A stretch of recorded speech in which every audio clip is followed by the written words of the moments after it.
Nakakita ka na ba ng piramide at napaisip ng, grabe, sino kaya gumawa niyan? Halina't tuklasin natin ang mga sikreto nito. Libu-libong taon na ang nakalipas, sa isang lugar na tinatawag na Ehipto, nagtayo ang mga tao ng mga naglalakihang piramide.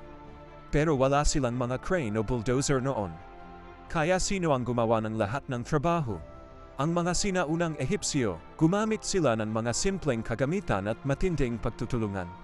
Isipin mo, libu-libong tao, sabay-sabay na nagtatrabaho, parang kolonya ng langgam. Pero bakit nga ba sila nagtayo ng mga ganito kalaking istruktura?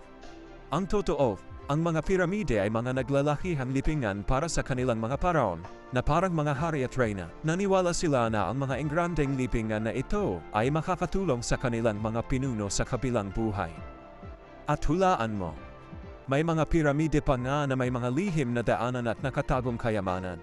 Kaya sa susunod na makakita ka ng piramide, alam mo na hindi lang ito basta tambak ng bato. Isa itong piraso ng kasaysayan.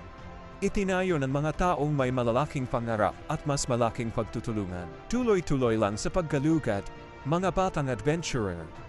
Ang mundo ay puno ng mga misteryo na naghihintay para tuklasin mo.